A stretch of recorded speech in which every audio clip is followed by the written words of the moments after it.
Hey guys, welcome back to another video. It's your girl Presh. I know it's been a while since it's just been me in front of the screen.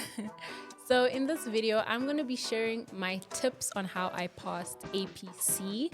So I received my APC results earlier this year. If you haven't watched that video where I live react to results, very brave of me, go over and check out that video. I have calmed down from those ecstatic emotions. Life is moving on. But I thought, let me just hop on here and share what exactly I did to pass that exam. I've always wanted to do something like this for ITC, but unfortunately, I couldn't quite pinpoint what exactly I did or didn't do for the ITC exam.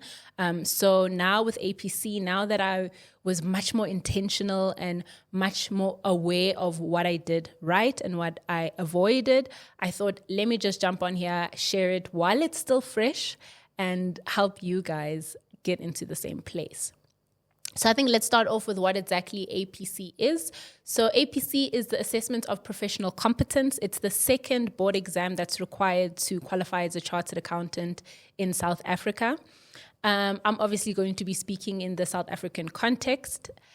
APC is very different to ITC, where ITC is very heavy on theory and the technical, whereas APC is a mixture. So it's done to basically simulate the work environment. Even the exam is 8 hours long, like an 8-hour work day. And it's basically, you're thinking on your feet. You don't know what the information on the day is going to require. So you require to critically analyze, critically think on your feet. And on top of that, there's time pressure. So it really brings in those professional skills that are required to be exercised as a chartered accountant. So let's talk about the exam setup. So basically, in the beginning of the year, if you're watching this obviously for APC 2024, then you've probably already established a group. You form a group. I made sure that the group was made up of different people from different areas. I do admit that I may have spent too much time stressing on whose group I want to be in and where they're from in the sense of what industry they're from. I think advice I would give with this one is if you are not strong with audit, maybe bring somebody that is in audit in your group, because then you can leverage off their research and their experience. But other than that, group is great because obviously you're researching, etc. But I don't think you are going to need to rely too much on a group anyway. So I don't think you should be stressing too much on this. I mean, obviously, I'm not talking about taking a group that is not going to pull their weight at all. You do need a group that's hardworking. But I don't think you should stress too much about what exactly the group is bringing to the table. Hardworking, yes, able to critically think, critically analyze, and communicate whatever they found and communicate their opinions on certain matters, yes, but don't overthink it when it comes to demographics. I was literally looking at like the demographics. I need someone from this walk of life, that walk of life, this type of background, that type of background, so that I can have exposure to everybody's type of thinking in one group kind of thing. So that was a bit of it was a bit much. But anyway, so you have a group, then you have a pre-release period, which is about 5 days. So in that 5 days, you are researching as a group. So the first day, you're discussing triggers. So this is the first day in the morning. They will provide you with information on the company that you are going to be writing the exam on, and the industry they're in, and basically emails is what's in this information. And you need to go through all of this information and identify triggers. There's different types of triggers. There's industry triggers. There's direct triggers, which are your technical, which is what you're basically going to base majority of your research on. And then you're going to meet up with your group, discuss these triggers, and then research over the pre-release period, over those 5 days.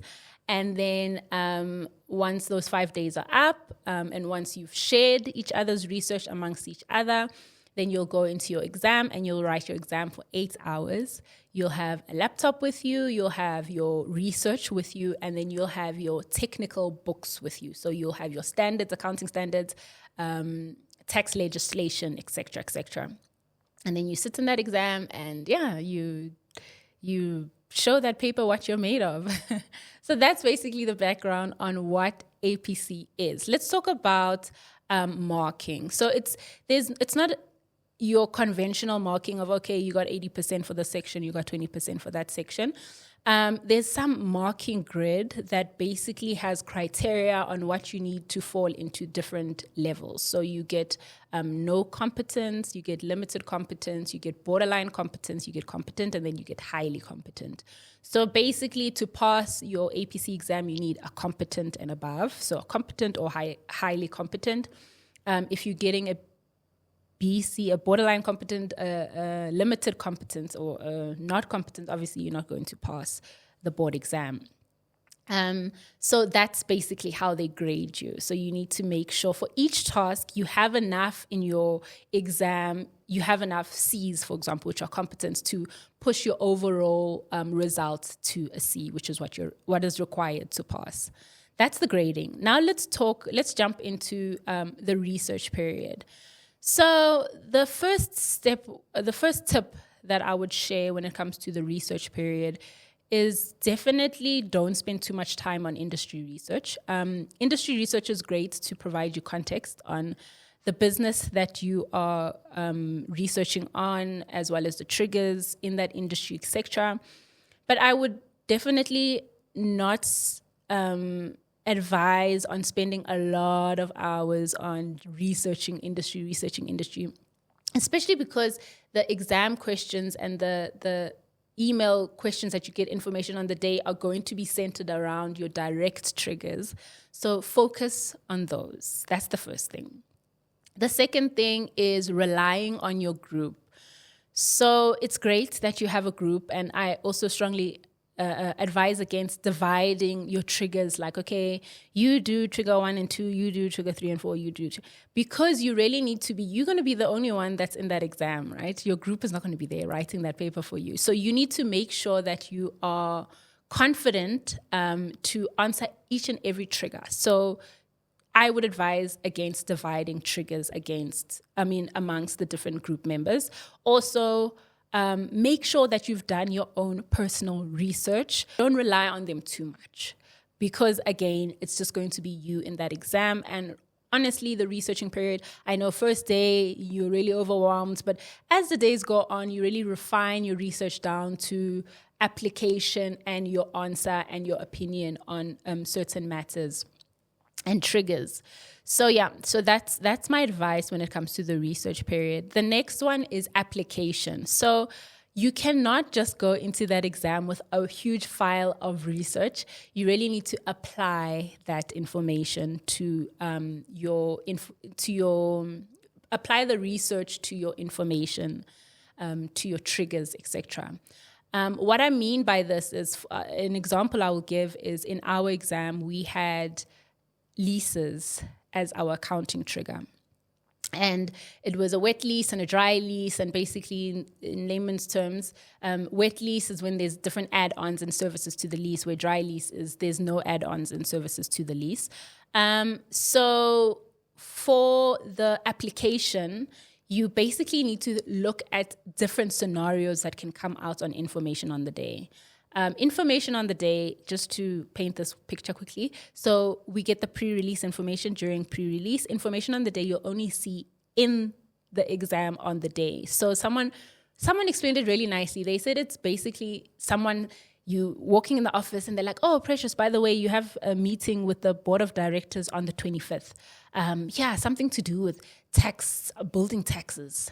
And then this person runs off. And basically, all you know about that meeting is something to do with building taxes. So you basically perform your research and you make sure that you cover your bases on all the types of building taxes that they could ask. Because obviously, you're coming in front of board of directors. You want to make sure that you know your stuff. So when you get into your exam, which is now your board get into your meeting, which is now your board exam, you want to be confident. You want to be prepared for any question that might come around. So that's basically it in a nutshell. So you basically, wet leases again. So you want to be prepared for if they give you finance lease. If they mention anything on information on the day that pushes your answer towards the finance lease direction, then you need to know what you're going to say about finance leases. If they give you information that pushes your answer towards an operating lease direction, you need to know what you're going to say about operating leases. And this is where that application comes in during your research period. Write out, so your finance lease, this is my application for it. This is what's required.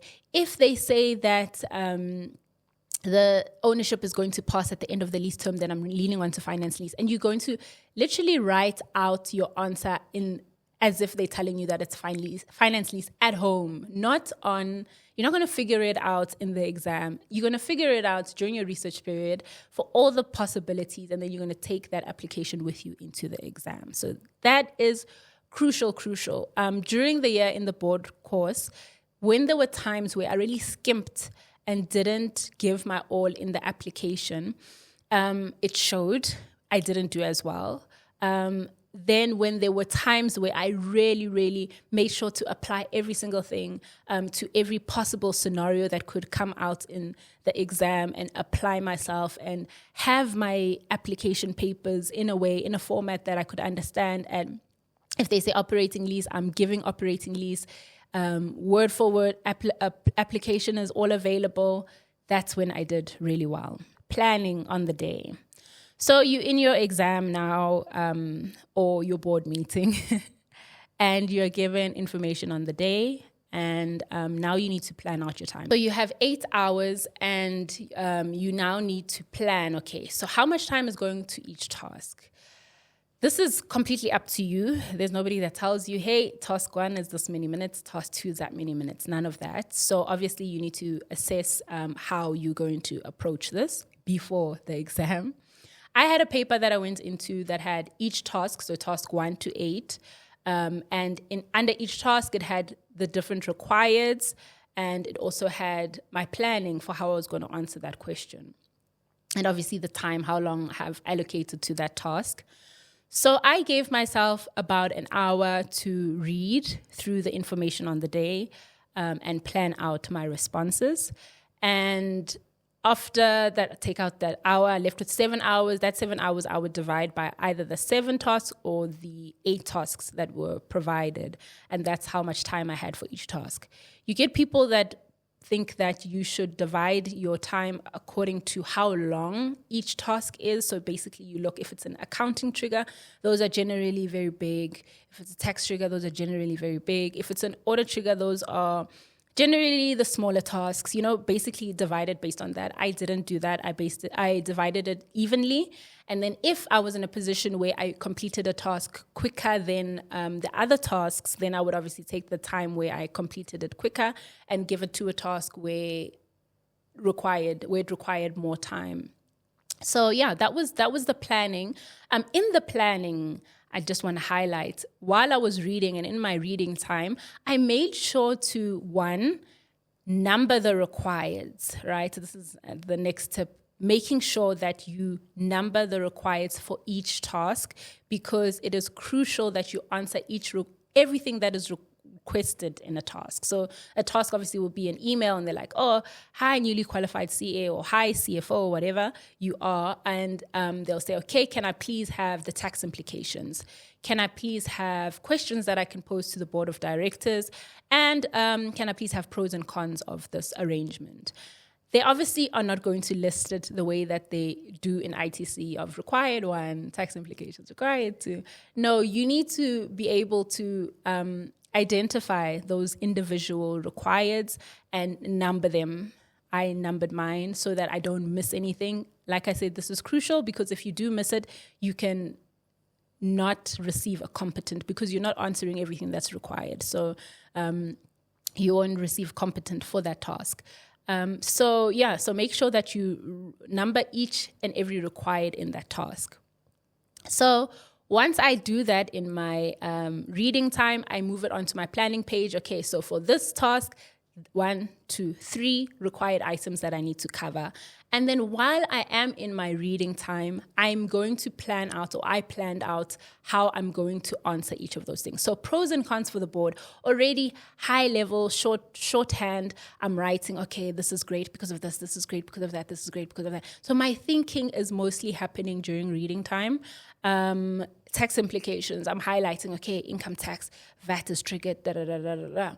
So that I know once I jump into the question and once reading time is up and planning is up, honestly, all I'm doing is just typing out my answers. I already know what I'm going to type out. Now it's just the delivery of it and obviously the laying out and the presentation of it. The next thing is answering everything, like I mentioned, is super crucial. Else it can push you from potentially being competent to limited competent or not competent at all if you're not answering everything that's required in a task. Audience is also very important. So who exactly is asking for this information? If the CFO is asking for it, then obviously you're going to focus on the financial matters. Whereas if the board of directors are asking for it, they obviously want the overall view. So they want your strategy, is it in line with strategy, and not necessarily the very technical items, as it would be to the CFO, for example. Then very, very, very important, depth and coverage. So depth and coverage is one of the things that are highlighted on your marking schedule, marking sheet. And depth and coverage, one, is different for the different subjects. So for auditing, for tax, accounting, finance, your depth and coverage is going to look different. That's the first thing to note. So with this, a lot of self-reflection is needed. You need to really, if you have written an exam in the board course, you need to reflect on, did I receive depth and coverage for the subject matter? If I didn't, where am I lacking, etc. This needs to be done. So it's a very trial and error, and it needs to be done throughout the year, the board course, so that you can obviously at the end of the year be in a place where you are able to cover the depth, cover the average, cover the depth, cover the coverage of each subject matter. An example that I can give, especially for accounting, is how you would cover your coverage is discussing your identification, recognition, measurement, presentation, and disclosure. So that basically covers the basis for answering your question. But now, how do you get the depth of it? So an example would be for measurement, instead of just talking on initial measurement, your depth of it would be talking initial measurement and subsequent measurement, for example. Then you know, okay, no, the depth of that is covered. So let's say, for example, they say provide questions that we can pose to the board of directors. Initially, at the beginning of the board course, I was providing like 2 questions and thinking, okay, no, I've covered it. But it's not enough. You need to give, I found the sweet spot was around 4 or 5 questions. So any considerations, questions that they requested, I made sure that I gave 4 or 5 of those points to make sure that I gave depth and coverage. And obviously in my discussing of those considerations and questions for the board of directors, I made sure that I communicated my point across really well. Obviously I'm not going to jibber jabber on and give a whole paragraph, but make sure that the person that is reading this is able to understand what I'm saying, where I'm going with this. That generally helps me get both depth and coverage. Lastly, time management. Time management is a huge thing on a task basis and also an overall board exam basis. Just on the task basis, obviously you want to make sure that you've covered all of the requires in each task. And obviously your time management plays a part there. And also on an overall board exam basis, time management is required because if you don't get to a task, unfortunately, that is an automatic fail. So you need to make sure that you let go and move on when you have to, like whatever time your time is saying that you need to move on, you need to actually move on. Otherwise, you might not get to the last task and fail the whole thing because you didn't get to the last task. So yeah, you really need to be disciplined when it comes to time management. And then let me think of some closing thoughts. It's a tough exam. There's a lot of time pressure. But it's definitely doable. It needs practice. And, oh, yes, a question that I've been asked about, what is your pre-release period looking like, especially when some firms give you, they give you more than the 5-day pre-release period, so you don't really know what you need to be doing before the pre-release period, right?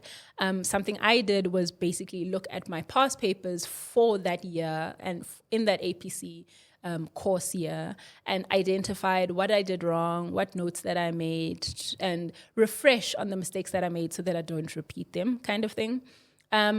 I would obviously advise against going and refreshing on valuations and stuff like that, because you don't know your trigger yet. And those 5 days are exhausting. So make sure that you don't overexert yourself before the actual work begins. Just about the day, so it's nice to have like things that you can eat quickly, like smoothies, or now smoothies might make you want to go to the toilet, but like jungle oats bar. I remember like having a jungle oats bar, yes, for the whole 8 hours. But listen, the adrenaline gets you through.